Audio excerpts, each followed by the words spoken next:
राधे गोपाल राधे गोविंद राधे गोपाल राधे गोविंद राधे गोपाल राधे गोविंद राधे गोपाल राधे राधे राधे गोविंद गोविंद गोविंद गोपाल राधे राधे राधे गोविंद गोपाल राधे राधे गोविंद गोपाल राधे बोलिए राधा माधव भगवान की जय। देवासुर संग्राम हो गए, देवता दैत्य युद्ध करने लगे। अब तो महाराज देवता भाग करके पर्वत की कंदरा में गए। देवलोक पर राजा बलि का राज्य हो गया।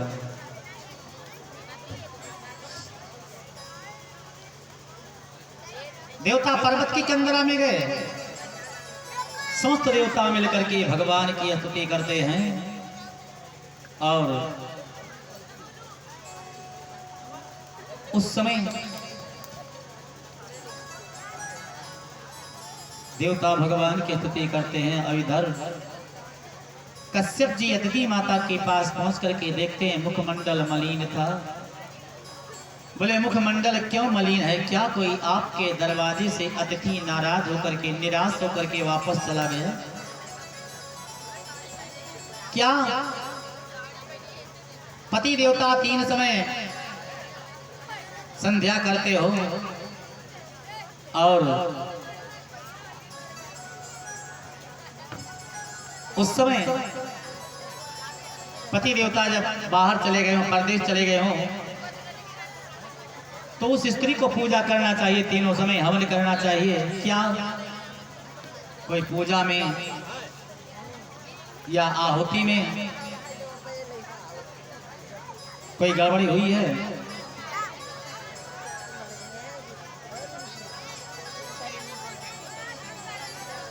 महाराज अदिति मैया ने कहा नहीं नहीं, ये सब कोई बात नहीं। बात तो केवल ये है कि हमारे पुत्रों का राज्य छीन गया है, तो पुत्रों का राज्य वापस चाहिए। कश्यप जी ने कहा यदि पुत्रों का राज्य वापस चाहिए तो बड़वाल पुत्र चाहिए। बोले हाँ, इसके लिए तुमको केशव तोषण नामक व्रत करना पड़ेगा। बोलिए भक्त भगवान की। शांत रहिए आप लोग। फाल्गुन के शुक्ल पक्ष परिवार से लेकर के द्वादशी तक यह व्रत किया जाता है। त्रयोदशी को उद्यापन किया जाता है। विधि के अनुसार व्रत का विधान जान ले और व्रत करें तो जिसके पुत्र नहीं पैदा होता है जरूर पुत्र हो जाएगा। ये केशव तोषण व्रत बड़ा उत्तम है। अदिति मैया ने इस व्रत को किया। भगवान प्रसन्न होकर के माँ के सामने प्रकट हुए। मैया हम तुम्हारे व्रत से प्रसन्न हैं, बोलिए आप मेरे यहाँ पुत्र के रूप में प्रकट होइए। ठीक है मैया, कश्यप जी के पास जाइए। और जब कश्यप जी के पास जाती हैं अदिति मैया, फिर भगवान की कृपा से अदिति माँ के उदर में भगवान का अंश आया और भादव के शुक्ल पक्ष द्वादशी जो श्रवण द्वादशी के नाम से जानी जाती है, उसमें भगवान वामन का अवतार हुआ, इनका श्रृंगार हुआ और गुरु बृहस्पति ने वामन भगवान से कहा भिक्षा चाहिए। अंबिका मैया से भिक्षा प्राप्त किए। कहा ऐसा नहीं, तीनों लोग की भिक्षा चाहिए। तो महाराज चले गए राजा बलि के पास। नर्मदा नदी के तट पर भृगुकच्छ नामक क्षेत्र में दैत्य गुरु शुक्राचार्य को आचार्य बना करके यज्ञ करवा रहे थे। 100 यज्ञ हो गई, 99 यज्ञ हो गई थी, 100 यज्ञ भी पूर्णाहुति नहीं हुई थी। उतना ही शेष था, पूर्णाहुति करने वाले थे। तब तक वामन भगवान पहुंच गए। भिक्षाम देहि भवति भिक्षाम देहि। बलि उठ करके चलने लगे। दरवाजे पर आवाज सुन करके शुक्राचार्य मना करते हैं। दूसरी बार फिर पुकारे, फिर चले बलि। शुक्राचार्य ने मना कर दिया और तीसरी बार पुकारे तो बलि ने कहा महाराज मेरे दरवाजे पर एक बार कोई भिक्षुक आकर के आवाज दे, तुरंत भिक्षा देता हूँ। ये तीन बार आवाज दिए हैं, मैं नहीं रुकने वाला। पहुंच गए। ब्राह्मण देवता प्रणाम, आशीर्वाद। बोलो क्या चाहिए? सोना चांदी हीरा जवाहरात, हाथी घोड़ा, दास दासी, मकान, कुछ नहीं चाहिए तो आप बामन अंगुल के हैं, किसी ब्राह्मण की कन्या बौनी को बुला करके विवाह कर दूं, 5 गांव दे दूं, उसी में रहिए। भगवान ने कहा नहीं नहीं, हमने जैसे सुना था वैसे ही चाह रहे हैं, हमको कुछ नहीं चाहिए, मैं तो केवल 3 पग पृथ्वी चाहता हूँ। और 3 पग पृथ्वी बामन भगवान यात्रा किए। बलि ने कहा तो महाराज नाप लीजिए। नहीं नहीं, संकल्प करके दे दीजिए। और शुक्राचार्य जी से कहा महाराज ये 3 पग पृथ्वी संकल्प करके दे दीजिए। महाराज उस समय शुक्राचार्य ने कहा इनको नहीं जानते हो, ये देवताओं का कार्य बनाने के लिए अदिति के उदर से प्रकट हुए हैं। आज 3 पग पृथ्वी मांग रहे हैं और कल ये तुम्हारा 3 लोक ले लेंगे। बोल दीजिए बिना संकल्प के नापना हो नाप ले, नहीं तो जाए। बलि ने कहा ऐसा नहीं हो सकता महाराज, मैं दैत्य कुल में मैं कलंकित नहीं होना चाहता, आप संकल्प बोल दीजिए। शुक्राचार्य बहुत समझाए, ना माने बलि तो चल दिए नाराज होकर के। कहां पहुंचे? कलश में बैठ गए। एक करवा के टोटी में बैठ जाते हैं, जल नहीं गिरेगा, संकल्प नहीं होगा, और बाहर को झुक के बैठे थे। बलि रोने लगे। भगवान ने कहा मां मत रोइए, क्यों? मैं संकल्प जानता हूँ, कुछ लाया हूँ, पवित्री बना लिए। पवित्री बना लिए। बोले अपने पत्नी विंध्यावली को बुलाइए, मैं अधूरा दान नहीं लेता। ध्यान देना सज्जनों, पति पत्नी दोनों मिलकर के दान दीजिए तो अधूरा दान नहीं होता है, और अकेले कोई दान देता अधूरा दान देता। भगवान ने कहा नहीं नहीं, अधूरा नहीं, पूरा दान लूंगा। विंध्यावली बुलाई गई, पैर धुला, तिलक लगवाया गया, और अब भगवान ने कहा कि पीला चावल, दुर्वा, दक्षिणा, कलश से जल ले लीजिए। करवा के टोटी को उठा करके जब भगवान जल डालने लिए, बलि जल डालने लगे, जल ना गिरा। भगवान समझ गए बस बस रहने दीजिए। है लाइए, आपका ये कलश पूजा स्थल पर बहुत दिनों से रखा रहा होगा, इसमें मैल जम गई है, लाइए मैं साफ कर दूं। बलि क्या जाने हमारे गुरुजी इसमें बैठे हैं, और गुरुजी महाराज तो बाहर को मुख के देख रहे थे क्या हो रहा है यहाँ। तो भगवान समझ गए थे, बस झट भगवान एक कुश का पेड़ लेकर के करवा के टोटी में प्रवेश कर दिया। दैत्य गुरु शुक्राचार्य महाराज बाहर को देख रहे थे, दाहिनी आंख में कुश की जड़ चुभ गई, एक बल्ब फ्यूज हो गया, झट कलश से बाहर हुए। बलि अभी तक मैं तुम्हारे धन को बचाना चाहता था, लेकिन आज मैं एक आंख गंवा दिया, अब मैं तुम्हें श्राप दे करके जा रहा हूं तो स्त्री विहीन हो जाएगा। भगवान ने कहा नहीं गुरुदेव रुक जाइए, सुनिए तो नाराज क्यों रहे? एक आंख आपकी बड़ी अच्छी थी जो हमको पहचान लिया, और दूसरी आंख ने गड़बड़ किया जो दान देने में मना किया। तो हमने सोचा आप गुरुदेव हैं और गुरु के पास कोई गड़बड़ वस्तु रहना नहीं चाहिए, जो आंख गड़बड़ थी उसको हमने निकाल दिया। क्या गलती किया मैंने? अब एक आंख तुम्हारी बची है, एक आंख से सबको बराबर देखोगे, आज से आपका नाम समदर्शी हो जाएगा। शुक्राचार्य जी ने कहा जले पर नमक मत डालिए। शुक्राचार्य निकल गए, कलश की टोटी से जल गिरा, और महाराज संकल्प बोल दिए भगवान। अब भगवान संकल्प लेकर के हाथ में लगे बढ़ने, एक पद दाहिना ऊपर को उठाए जो ब्रह्मांड को फाड़ता हुआ ब्रह्मलोक में पहुंचा। ब्रह्मा जी भगवान के पांव को पहचान करके दाहिने अंगूठे को धुल लिया, कमंडल में जल लेकर के गंगा जी को प्रकट कर दिया, और बायां पैर अतल वितल तलातल रसातल पाताल महातल, ये सब 7 तल होते हैं। 7 तल में से 6 तल को नाप लिया, सुतल तल छोड़ दिया। 2 पग में 3 लोक नाप लिया, 1 पग बाकी रह गया। बलि को खंभे से बांध दिया। बलि संकल्प बोलने के बाद में दान पूरा ना किया तो दान दाता को नरक होता है। 1 पैर अधूरा रह गया, पूर्ण कर दीजिए। बलि ने कहा महाराज मैं अपने भुजा से 10 दिशाओं को जीत करके राज्य किया, मेरा ये शरीर भी कम नहीं है, मेरे पीठ को नाप लीजिए, लेकिन स्वरूप छोटा होना चाहिए। विंध्यावली ने कहा स्वामी आप छोटे हो जाइए, मेरे पति का अहंकार दूर कर दीजिए, मस्तक पर पांव रख दीजिए, इनकी बुद्धि ठिकाने हो जाएगी। भगवान छोटे हुए, बलि लेट गए तो एक पांव दाहिना पांव बलि के मस्तक पर और बायां पांव उठा करके भगवान रखे, आधी पीठ तक पहुंचा। 3 पग में बलि को सर्वस्व देना पड़ा, प्लस आधी पीठ भी न पाना पड़ा। बलि से कहा मांगे क्या चाहिए? बलि ने कहा महाराज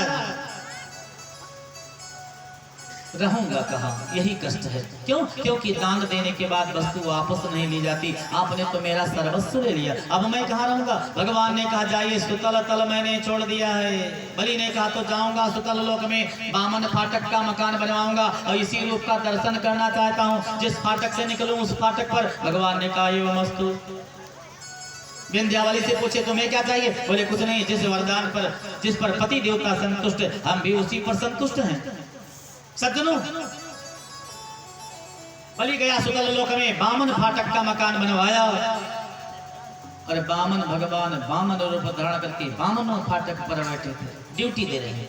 लक्ष्मी जी ने इंद्र से कहा तुम्हें तो राज्य मिल गया, लेकिन मेरा पति खो गया, कहाँ है? अरे मैया, वो तो बामन रूप धारण किए बलि के दरवाजे पर द्वारपाल बन गए हैं, ड्यूटी दे रहे हैं। नारद जी को याद किया, नारद जी लक्ष्मी जी को साथ लेकर के आई। श्रावण के महीने में बलि के पास पहुंचे नारद जी और बलि को इधर उधर की बातें कह करके लक्ष्मी जी से रक्षा बंधवा दिया बलि के हाथ में। लक्ष्मी जी जब रक्षा बांध दी तो कहे तो भाई बहन का रिश्ता हो गया। ए बलि, बहन जो मांगे सो दे दीजिए। कहा बहन जो चाहे सो लीजिए। लक्ष्मी जी ने कहा जो मांगूंगी दोगे भैया? बोले दूंगा। तो कहा ये अपना पहरेदार दे दीजिए। तब बलि ने समझा हम चले गए हैं, ले जाओ। तो रक्षा बंधन का कार्य सज्जनों तभी से प्रारंभ हुआ। जो विद्वान मंत्र पढ़ते हैं वही मंत्र पढ़ते हैं। आज लक्ष्मी जी बलि के दाहिने हाथ में रक्षा बांध रही थी और नारद जी मंत्र पढ़ रहे थे।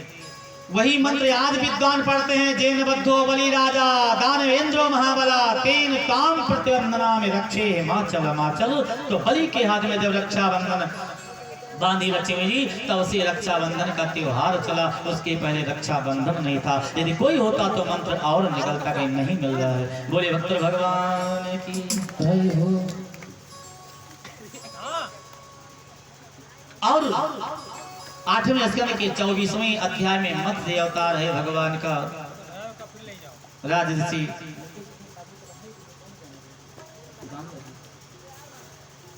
राजर्षि सत्यव्रत कृतमाला नदी में स्नान कर रहे थे। अंजलि में जल लेकर के सूर्य भगवान को अर्घ जल दान देने के लिए तैयार हुए तो अंजलि में मछली प्रकट हो गई, भगवान प्रकट हुए।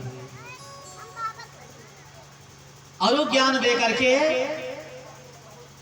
समस्त औषधि पुराण वेद इत्यादि को सत्यव्रत के पास इकट्ठा करवाए, उनकी रक्षा करके, सबकी रक्षा करके भगवान तब अंतर ध्यान हुए थे।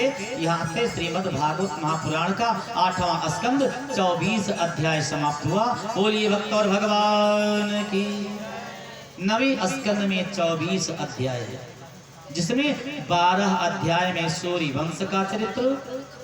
इसी सूर्य वंश में महाराज राम, लक्ष्मण, भरत, शत्रुघ्न इनका अवतार हुआ था।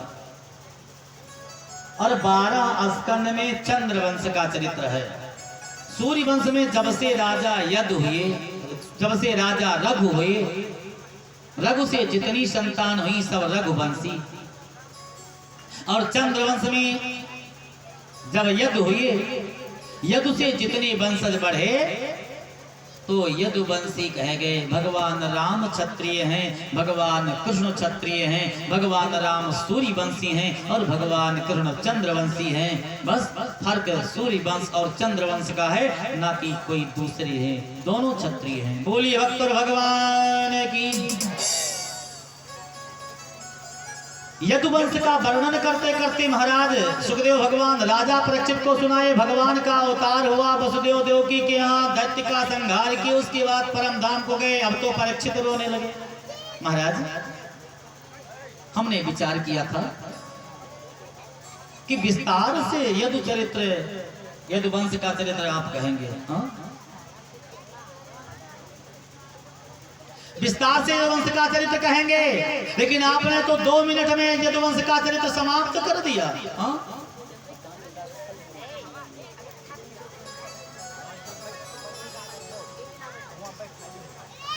रोने लगे परीक्षित। हे स्वामी, कथितो वंश विस्तारो भवता सोम सूर्यो।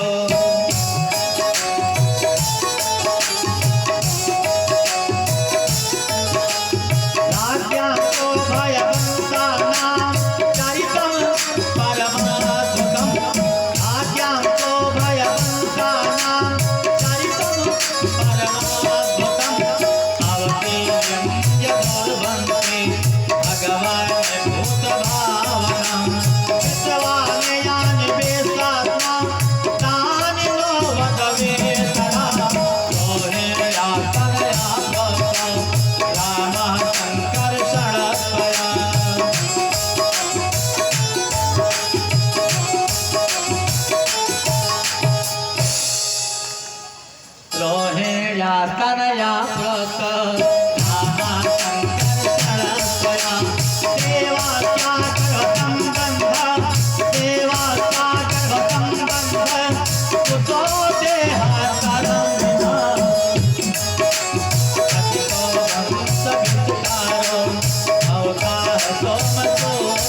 सूर्य वंश और चंद्र वंश दोनों वंश की कथा बड़े विस्तार से कहे स्वामी, लेकिन मेरे आत्मा को बोध नहीं हुआ है। जब तक श्रोता की आत्मा को बोध ना हो जाए सज्जनों, तब तक वक्ता को समझाते ही रहना चाहिए। तो कृपा करके गुरुदेव बोध करिए। बड़ी शंका है, यदु के वंश में भगवान का अवतार कैसे हुआ? आपने बताया कि देवकी के गर्भ में पहले बलराम जी थे और पैदा हुए रोहिणी के गर्भ से, वो भी बिना मृत्यु के। क्या कारण है स्वामी? जाकी कृपा सुख ज्ञानी भये, अति दीन अज्ञानी भये विचारे।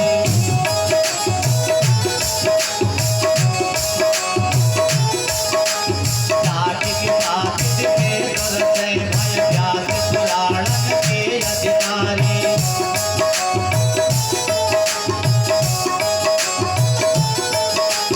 जाकी कृपा से त्रिलोक धनी, सुखहावत की ब्रज चंद्र बिहारी।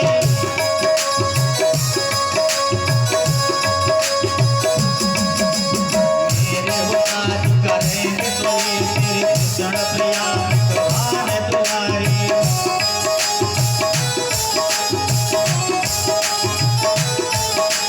काहू को भरोसा है गणेश से सतारन को, काहू को भरोसा है काली का मर्दानी को।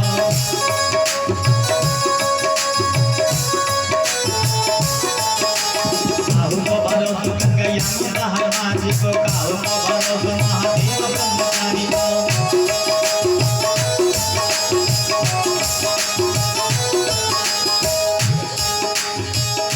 सबके इष्ट है और सबको अपने अपने देवता पर विश्वास है, और मोको तो भरोसा एक दुर्गा महारानी को। बोले वक्त भगवान की। परीक्षित ने कहा गुरुदेव कृपा करके यदुवंश में भगवान का अवतार कैसे हुआ, ये परम पावन पवित्र चित्र हमको सुनाइए। सुनकर सुख बोले तभी राजन तो बड़ भाग, माखन प्रभु सो नित्य प्रति बाढ़ है अनुराग। बड़े भाग्य हो महाराज, जो माखन प्रभु से दिन प्रतिदिन आपका प्रेम बढ़ता चला जा रहा है।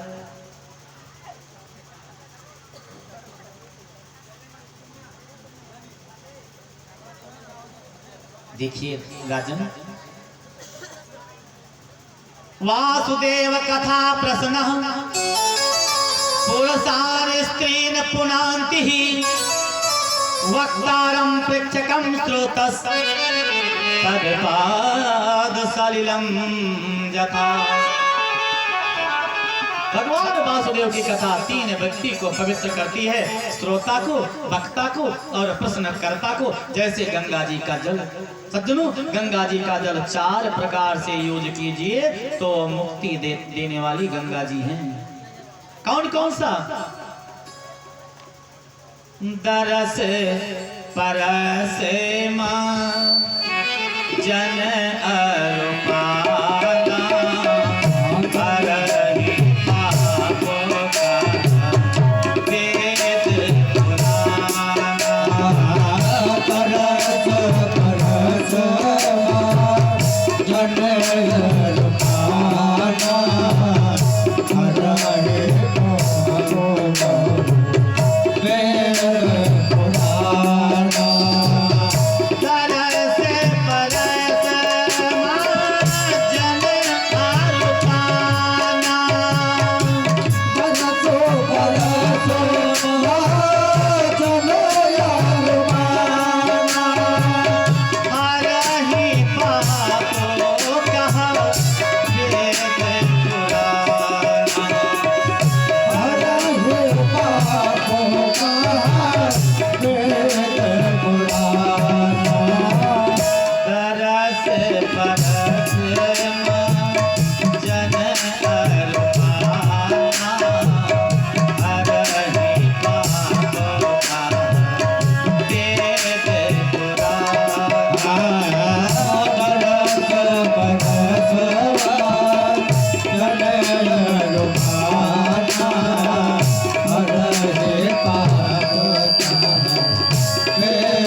का दर्शन कर लीजिए पाप कट जाए, प्रणाम कर लीजिए पाप कट जाए, स्नान कर लीजिए पाप कट जाए, और गंगा जी का जल पान कर लीजिए तो पाप कट जाए।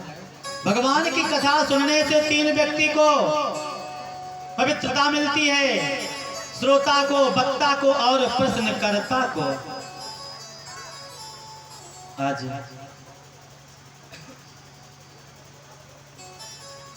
श्री सुखदेव भगवान ने राजा परीक्षित से कहा कि राजन,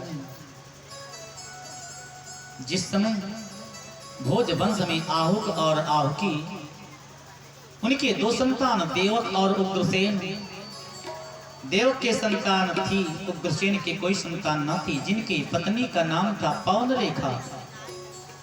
एक दिन पवन रेखा ऋतुमत से नृत्य होकर के 16 श्रृंगार करके सखियों के साथ वन विहार करने के लिए चली गई, और सखियों से जब विलग हुई सज्जनों, वहां ध्रुव लिख दैत्य उग्रसेन के रूप में आकर के छल लिया। श्राप देना चाहती थी पवन रेखा, लेकिन फिर भी शांत हो गई। इधर सखियों के पास पहुंची, श्रृंगार बिगड़ा था। सखियों ने पूछा क्या हुआ? बोली बंदर मिल गया, श्रृंगार बिगाड़ दिया। अपने पति के पास पवन रेखा पहुंची, धीरे धीरे समय व्यतीत हुआ, और 10वें महीने में माघ शुक्ल पक्ष त्रयोदशी को एक पुत्र की उत्पत्ति हुई। और जैसे उस बेटे की उत्पत्ति हुई, धरा कंपायमान हो गई, आकाश से तारे टूटने लगे, बिजली चमकने लगी, एकदम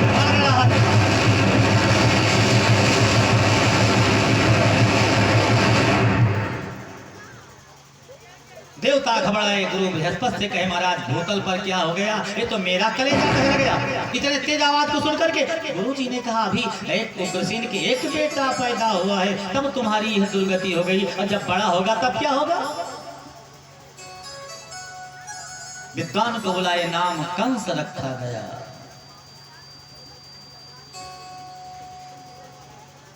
अब तो महाराज इसके बाद और 8 पुत्र हुए, निकंक, निग्रोध, सुनामा इत्यादि बेटा पैदा हुए पवन रेखा से, और 5 पुत्री पैदा हुई, कंका, कंसा, कंसावती, सरभू और राष्ट्रपालिका। कंस के 8 भाई और थे, मिलाकर 9 भाई, 5 बहन, कंका, कंसा, कंसावती, सरभू और राष्ट्रपालिका।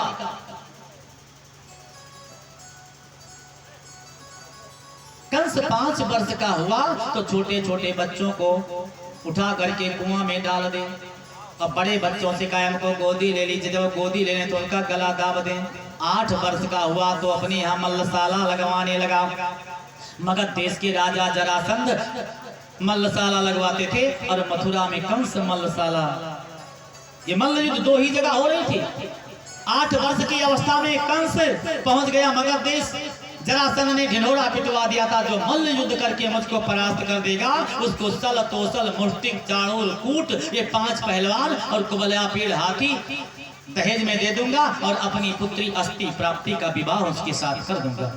8 वर्ष की अवस्था में जाकर के जरासंध को ललकारे कंस, और आकर के मल्ल युद्ध के परास्त कर दिया, तो अस्ति प्राप्ति का विवाह कर दिया। कंस के साथ में सल, तोसल, मुष्टिक, चाणूर, कूट को दे दिया, कुबलया पेड़ हाथी को दे दिया। अब तो मतवाला हाथी पा गया, वो कंस और बढ़ गया, एक टोली बनाया और अपने प्रजा को सताने लगा। समस्त प्रजा जा करके उग्रसेन के पास कहती, महाराज आप तो राजा हैं, न्यायिक राजा हैं, हम लोगों का कल्याण करते हैं, और आपका बेटा हम लोगों का अनादर करता है। उग्रसेन ने कंस को बुलाया, अपने टोली के साथ आया। तू उत्तराधिकारी है, प्रजा को सताता क्यों? ऐसा नहीं करना चाहिए। सज्जनों, अब तो कंस ने कहा अपनी अनुचर से, अरे ये बुढ़िया हो गया है ना, इसकी बुद्धि, इसकी मति बुद्धि हो गई है, पागल हो गया, उतारो इसको राजगद्दी से। और उतार लिया राजगद्दी से, वस्त्र पहन करके स्वयं अपने सिर पर ताज रख करके राज सिंहासन पर बैठ करके आदेश दिया, उस बुढ़े को काल कोठरी में डाल दीजिए। उग्रसेन काल कोठरी में डाल दिए गए। इस कंस के अत्याचार अन्याय को देख करके गौरवोद्वासमुखीं खिन्नां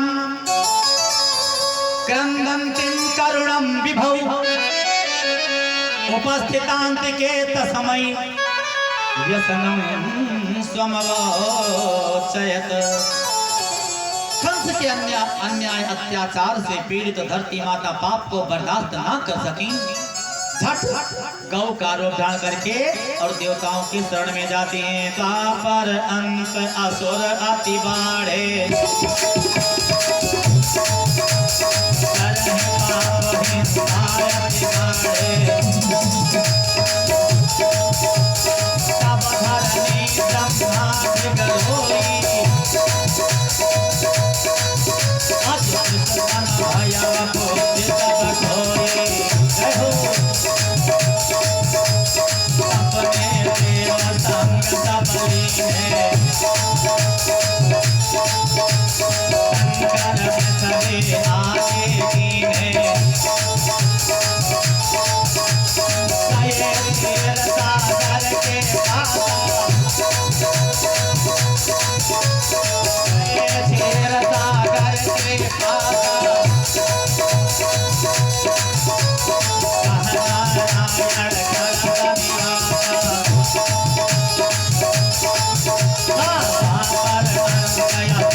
अत्याचार को देकर के धरती माता पाप के भार को बर्दाश्त न कर सकी, देवताओं के पास गाय का रूप धारण करके गई, सारी विपत्ति को सुनाई। देवता ब्रह्मा जी के शरण में गए, धरती माता को साथ देकर के ब्रह्मा जी से कहा, महाराज ये गौ माता पाप के भार से पीड़ित हैं, रक्षा कीजिए। ब्रह्मा बाबा ने कहा, देखो ऐसे काम नहीं बनेगा। राम जी के अवतार में तो मानस में लिखा है कि बैठे सुर सब करें विचारा, कहाँ पाओ हरि करो पुकारा, अपनी अपनी मति प्रकट करते हैं। भागवत में ऐसा नहीं लेखे कहीं।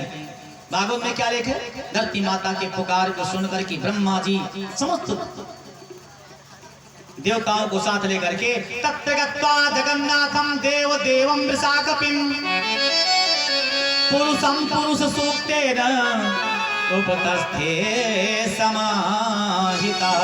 समस्त देवताओं को साथ लेकर के ब्रह्मा बाबा क्षीर सागर समुद्र के पास पहुंचे और वहां पुरुष सूक्त से भगवान की बड़ी प्यारी स्तुति करते हैं 16 मंत्रों में। हरि ओम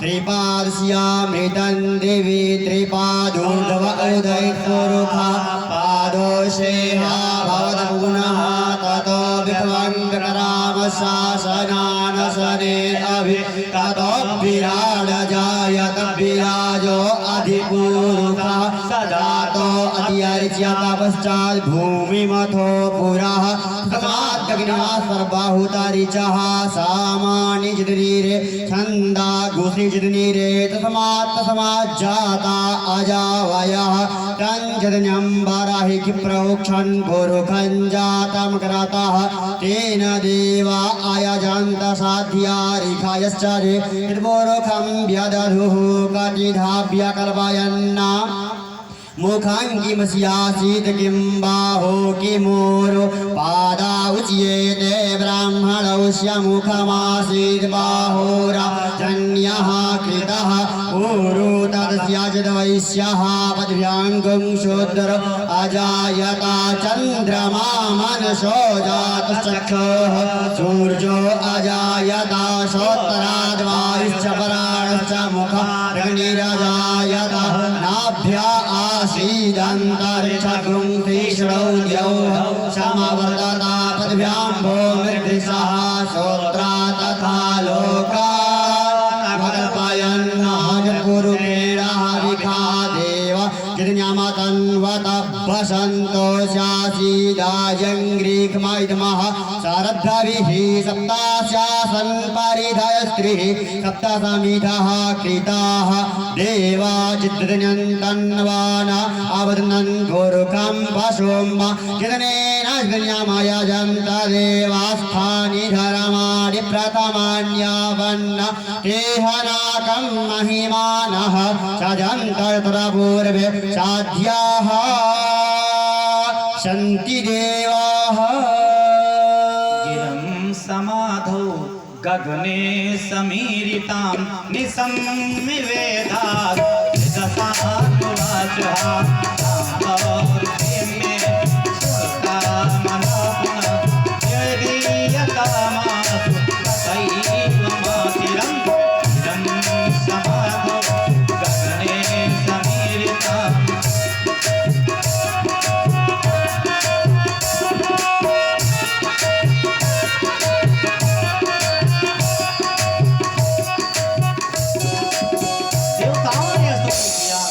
आकाशवाणी हुई, जिस आकाशवाणी को ब्रह्मा जी ने अपने कानों से सुना।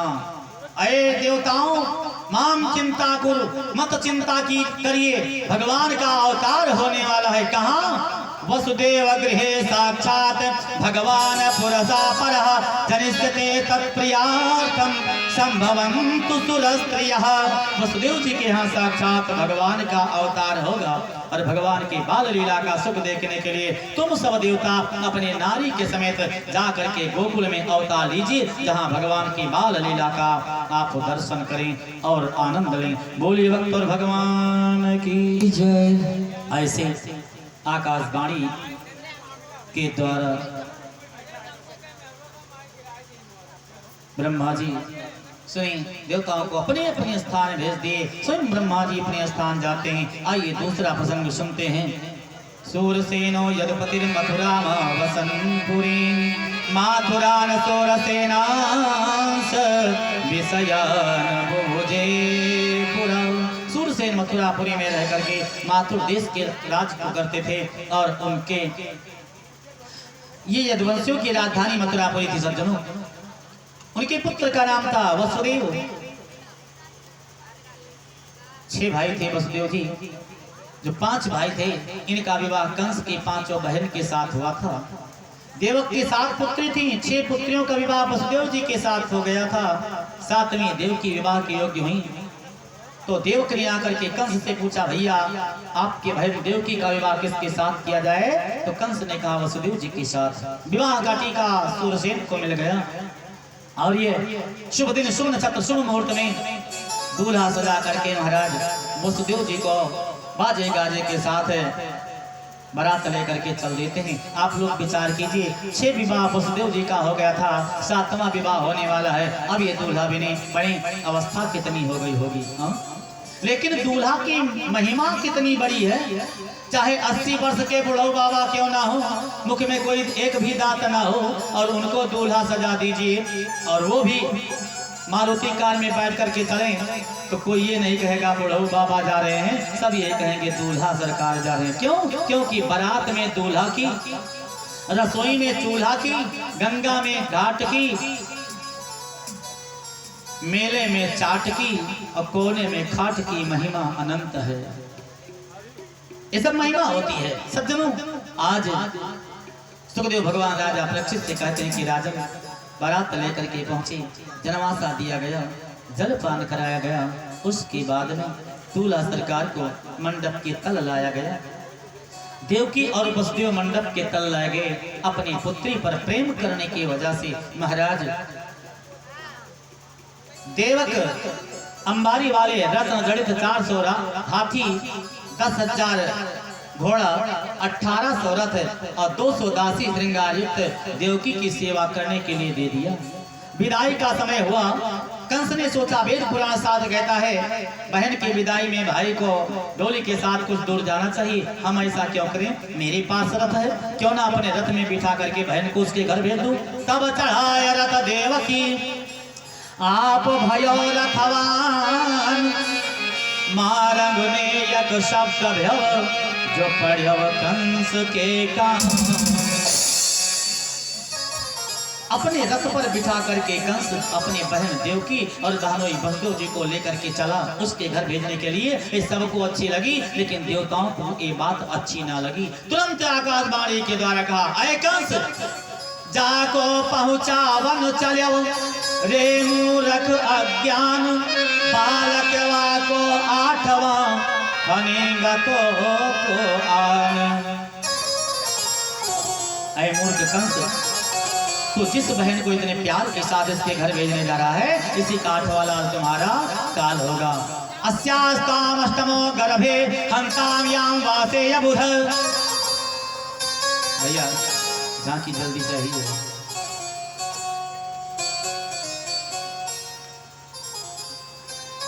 महाराज, आकाशवाणी के द्वारा देवताओं ने कंस को कहा, है कंस, तो जिस बहन को इतने प्यार के साथ इसके घर भेजने जा रहा है, इसी का 8वां लाल तेरा काल होगा। अरे काल का शब्द सुन करके कंस का कलेजा दहल गया। लाल लाल नेत्र करके दांतों को कटकटाने लगा, होठों को चबाने लगा, हाथों से घोड़े की लगाम गिर गई। जट पालकी से नीचे उतर करके और देवकी के केस को पकड़ करके नीचे गिरा लिया। म्यान से तलवार निकाल करके देवकी के गला को काटने जा रहा था। देवकी ने कहा, भैया मेरा क्या दोष है? कंस ने कहा, तैने भी आकाशवाणी को सुनो। जिस वृक्ष से कांटा निकलते हो उस कटीले वृक्ष को उखाड़ करके फेंक देना चाहिए, तब कांटा कहां से होगा? मेरे लिए कटीला वृक्ष देवकी है, तो देवकी को मार डालूं तो ना रहेगा बांस, ना बजेगी बांसुरी, ना रहेगी देवकी, और ना पैदा होगा मेरा काल।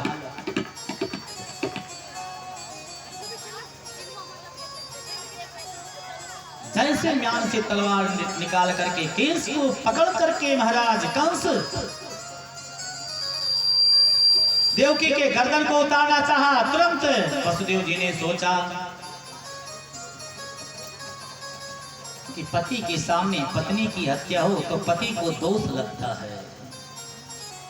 हाथ जोड़ दिए, हे महाराज, श्लाघनीय गुणा सूरय भवान भोज यशस करः, सा कथम भगनीं धन्यात् स्त्रिया मुदवा पर बड़ी। हे पृथ्वीनाथ, किस वेद पुराण शास्त्र में लिखा है अबला हत्या? एक तो अबला, दूसरे आपकी बहन, तीसरे इसका विवाह हुआ, अभी हाथ की मेहंदी ना छूटी है। आप ये क्या करते हैं? क्यों उसको मारे देते हैं? छोड़ दीजिए। कंस न्याय की बात नहीं सुनना चाहता था। अच्छा, ये आकाशवाणी को सुनकर के देवकी का 8वां लाल तेरा काल होगा। काल के भय से, अरे मृत्यु के भय से, तो इतना बड़ा पाप करने जा रहा है। सुनिए महाराज,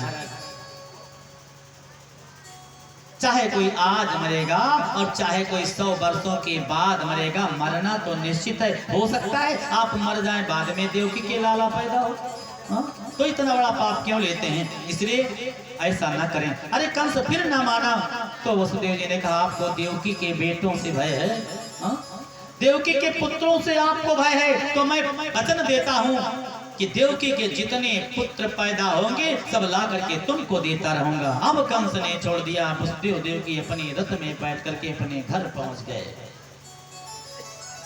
देवकी गर्भवती होती है और कुछ ही समय के बाद में 9वें महीने में एक बेटा पैदा हुआ। उसका नाम कीर्तिमान पड़ा। उस कीर्तिमान बेटे को नार बीमार के समेत महाराज वसुदेव जी अपनी गोदी में लेकर के और पहुंच जाते हैं कहां? कंस के पास। लीजिए महाराज, देवकी का पहला पुत्र है। कंस ने कहा, अच्छा ये देवकी का प्रथम पुत्र? हाँ, ये ले जाओ महाराज, इसको ले जाइए इसे। क्यों? क्योंकि देवकी का पहला बेटा है, इससे मेरी कोई शत्रुता नहीं। अरे शत्रुता तो 8वें से, इसको लेकर के जाओ। जैसे वसुदेव जी महाराज प्रथम बेटे को लेकर के वापस चले, सबको तो बाणी अच्छी लगी, लेकिन कंस को, देवताओं को अच्छी नहीं लगी। देवताओं ने नारद जी को बुलाया। जब नारद जी को बुलाया, देवताओं ने नारद जी को भेज दिया। नारद जी आए यहाँ कंस के पास। कंस ने कहा, ये महाराज बैठिए। अरे बैठता हूं, लेकिन आपने एक गलती किया है। क्या गलती किया है?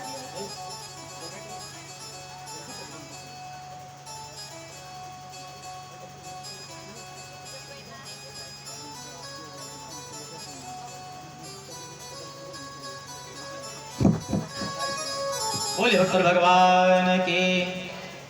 सज्जनों, इस प्रकार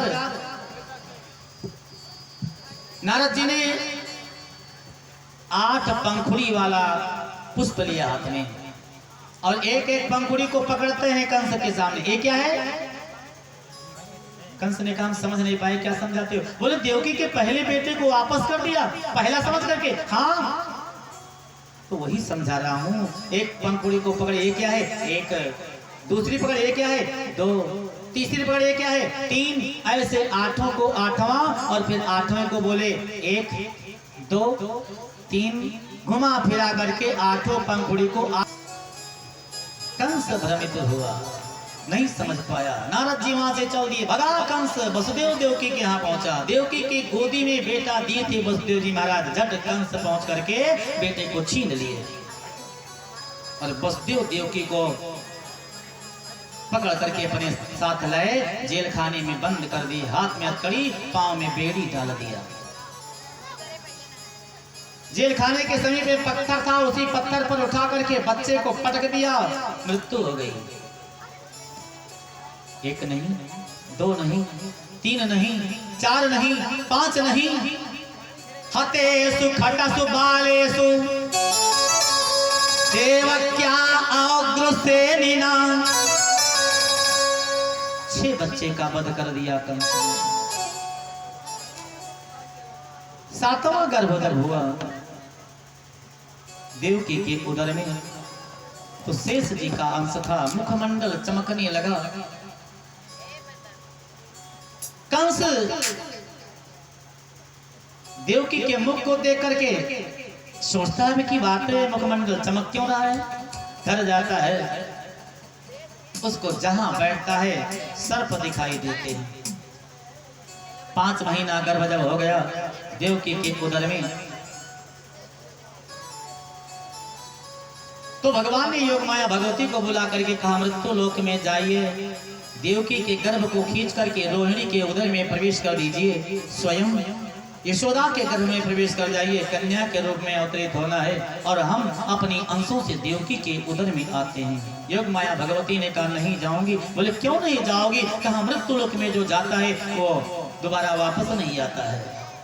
भगवान ने कहा जाइए, कुमुदा चंडिका कुसुड़ा माधवी कन्निके तिचा, माया नारायण ईशानी शारदेति अम्बिके तिचा। अनेक नामों से तुम्हारी मृत्यु लोक में लोक पूजा करेंगे और तुम्हारा नाम होगा। ये पूजा सुन करके योग माया भगवती भूतल पर आई और जो कार्य भगवान ने कहा था वो सब कार्य को करके दिखाया। फिर 8वें गर्भ में देवकी के भगवान का अंश आया। देवकी का मुखमंडल चमकने लगा।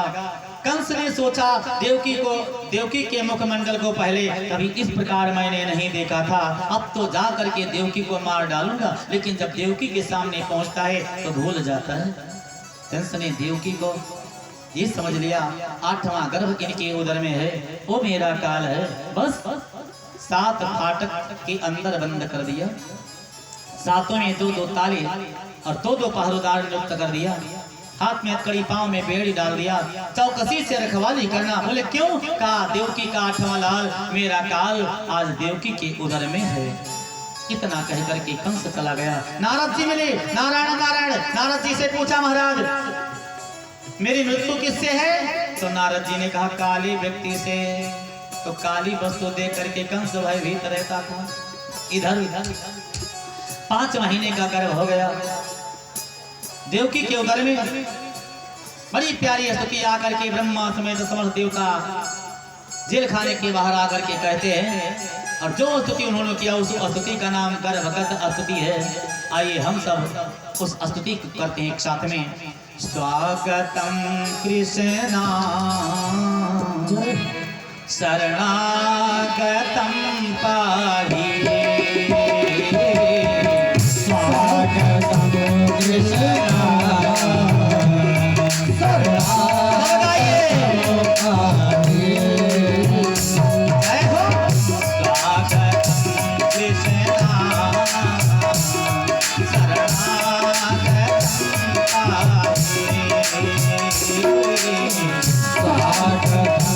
कृष्णा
पवन क्रीडन् सन्तमरयन् स्वचिन्तयन् नामानि लोपाणि च मङ्गलानि ते प्रिया त्वया सच्चरणरारविन्दयो राविष्टुतेता नभवाज कल्पते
ढंग से स्वागत किया। बोलिए भक्तर भगवान की जय, बाल कृष्ण लाल की जय, वृंदावन बिहारी लाल की जय। सुंदर ढंग से स्तुति किया भगवान की।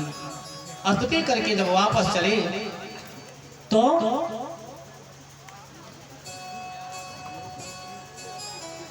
फेरी देवकी से सब देव यह बोले बहन आदि पुरुष विश्वात्मा धाम है अशोक को और जग को निवास्यो सो निवास्यो तेरी कुक्षी माही त्रासनासी बेको सब देवन के देव को जननी जगत माता धीर धरो कंस काल आई गयो काम नाही शोक को यदुवंश पालक दुष्ट कुल घालक है तो मालिक बालक जो मालिक तीन लोक को झांकी ले आई भैया भगवान विष्णु की। देवकी से समस्त देवता बोले कि आपके उदर में तीन लोक के स्वामी हैं, अब आप चिंता मत करिए। ऐसे देवकी को सांत्वना दे करके समस्त देवता चले जाते हैं।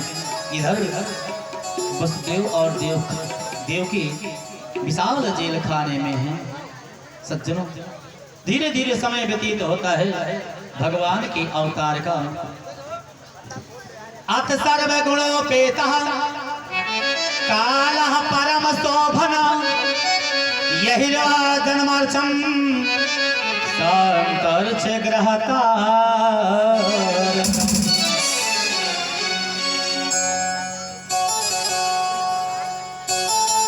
महाराज धीरे धीरे समय व्यतीत हुआ। भादों का महीना कृष्ण पक्ष तिथि अष्टमी दिन बुधवार जो आज भी है बुधवार, ध्यान देना दिन बुधवार, रोहिणी नक्षत्र, आकाश में बादल छाए थे और महाराज मंद मंद गति से पवन देवता बह रहे थे। मंद मंद गति से देवराज इंद्र जल वृष्टि कर रहे थे। ऐसा जब शुभ अवसर आया योग लगन ग्रह वार तिथि सकल भये अनुकूल चर आरो आचर हर्षयुत कृष्ण जनन सुख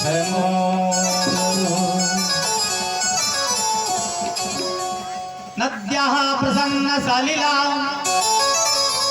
हृदा जलरोह स्त्रियः द्विजाले कुल सन्नांगास्तभगवनराजयः। आज नदियों में सुंदर जल बहने लगा। कौन देवता प्रसन्न हो गए? संत वृंद प्रसन्न हैं और सब हाथ जोड़ करके विनती करते हैं, प्रभु जल्दी से सर्वेश सर्व सुधार को अवतार लो सर्वेश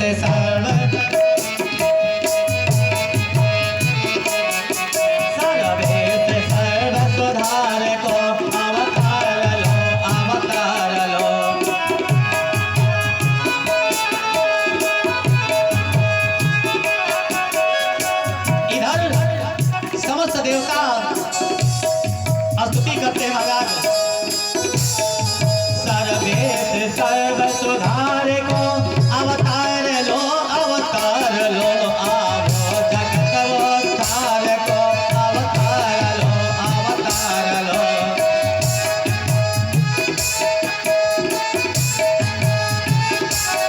जिस समय संतों ने देवताओं ने बड़ी सुंदर स्तुति गाई भगवान की, उसी समय भगवान चतुर्भुज रूप से जेल खाने के मध्य प्रकट हो गए। बोलिए भक्तों भगवान की।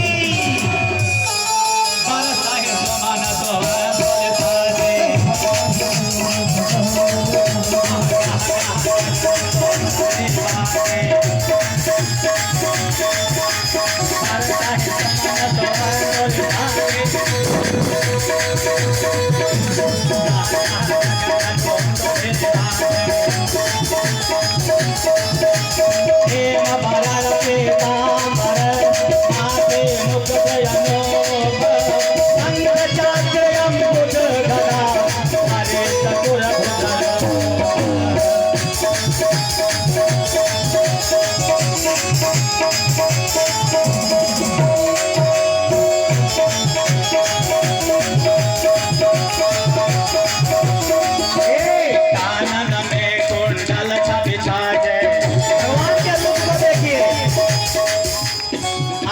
भगवान के रूप को देखिए।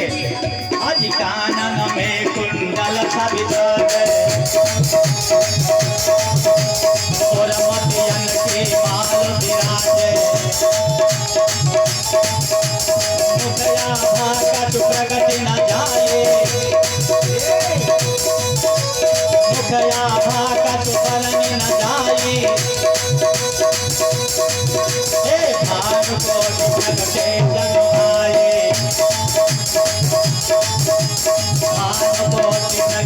जन आए,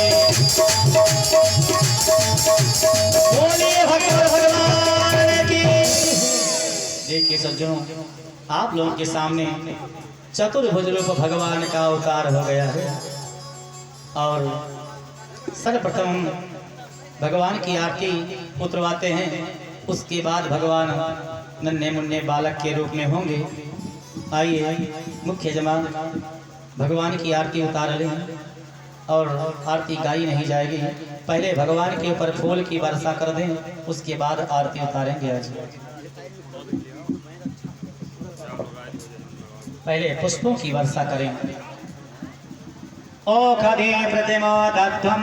यदि आप समस्त भक्त पुष्प की वर्षा करना चाहते हैं तो एक एक करके पुष्प की वर्षा कर दें और उसके बाद अपने स्थान पर बैठ जाएं, जिससे कथा में और आनंद आ जाए। ऐसा ना हो कि आप लोग खड़े ही रहे, तो है ना। एक एक करके आइए, फूलों की वर्षा कीजिए। औषधि प्रतिमा दत्तम पुष्पवते प्रसोवरे अस्वाय सच्चित्त विरुधा कारयिष्णवः। बैठा दूंगा भाई, फूलों की वर्षा कर लीजिए। ये लोग वर्षा करो नहीं, अभी और होई। आइए, और उसके बाद में आप लोग अपने अपने स्थान पर बैठ जाइएगा, क्योंकि अभी भगवान नन्हे मुन्ने होंगे और वसुदेव जी महाराज अपने सिर पर सुपेला में रख करके मथुरा से गोकुल भगवान को ले जाएंगे। ये भी झांकी दिखाई जाएगी आप लोगों को।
को उतार करके और सामने रख लीजिए, कुछ दूर पर प्रणाम कर लीजिए। और आप भी